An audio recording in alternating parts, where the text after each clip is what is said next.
wamaye ku ifiriti se ba Mehereza abana ngo nemeye kurenga hanga. Ntabwo uri umuseriveri, kuri umukwaferi isi urumva ntari izirimo hose. Hakuze uko nyine abantu utuzi twanyu turimo zari reba nyine umuseriveri, kwaferi, komvayeri, motari, animateri, komedieri. Komedieri nawe wowe. Zikutari seri. Tujye kwakira umunyarwenya w'umunyarwandakazi witwa Kaduhire. Mwabihaye amashi. Ariko abakobwa ubundi ko mutaza mu rwenya wangu. Urahari? Umukobwa uvuze ko ari umunyarwenya ari Reka twakire Kaduhire. Ladies and gentlemen, amashi menshi cyane twagire Kadudu.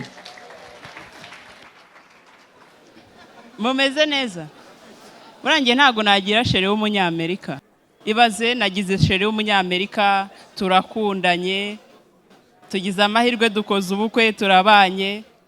Noneho tugize n'amahirwe tugiye gutura muri Amerika. Tukabana, tukabyara, igihe kikazagera tukaza mu rugo nyine muri vacances gusura famille. Mama ni umuntu ugira urugwiro cyane. Akazajya areba utwuzukuru kwe. Mwishwi, bona akanyamerika disi. Ngo burya ni natubiri, ngo bwira nako kanyamerika kandi kaze kansuhuza. Na mama akunda abana, shobora kwibeshya ukamubwira nabi akavuga ati wibeshye nkubitira akanyamerika. Buri abantu dufite imitwe minini tuba twarakize. Turi abanyamahirwe. Ubusanga kubera ubunini bw'umutwe n'uburibwe butawuzenguruka. Nitwe buzasanga turwara umutwe w'uruhande rumwe. Basanga umutwe warwaye umutwe w'imbere. Ahubwo njye nibaza abantu bafite udutwe duto mubayeho mute. Kamanda, umeze neza? Kamanda ngo yicaye imbere nibyo bita front line kamanda. Ejo muri nahoze nsoma inkuru mu Busuwisi ngo bakoze imashini izagifasha abantu kwiyahura. Iyo mashini yitwa suicide pod.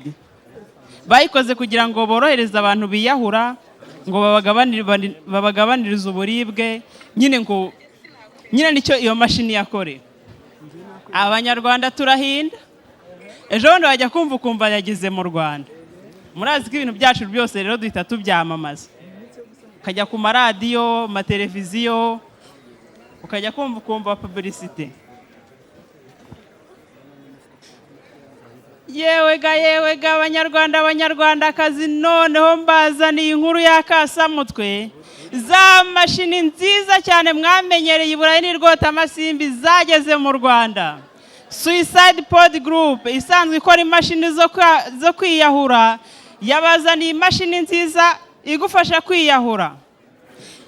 Waba ufite umukunzi uguca inyuma, waba ufite abantu bahora bagutoteza, waba ufite depression, ngwino wiyahure. Bakubwira ngo wapfuye uhagaze uze wiyahure. Tandukana n'uburibwe uterwa no kumanuka kuri etage, umugozi n'impumuro mbi yasumu yapanya, uze wiyahure. Suicide Pod Group ifite icyicaro Nyabugogo mu Nkundamahoro no mu mujyi kwa Makuza. N'abari mu ntara namwe ntimwibagiranye.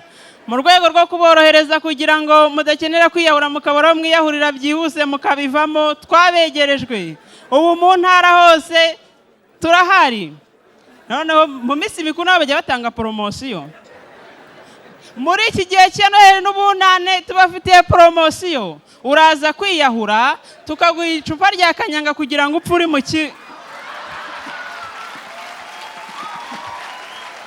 Ku bindi bisobanuro wahamagara 0000 tukagufasha. Muri Suicide Pod Group aheza ni mu ijuru.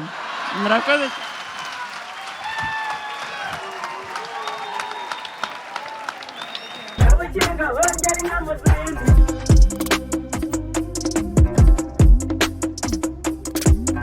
Abakenge bongera inyana ubwatsi, abakenge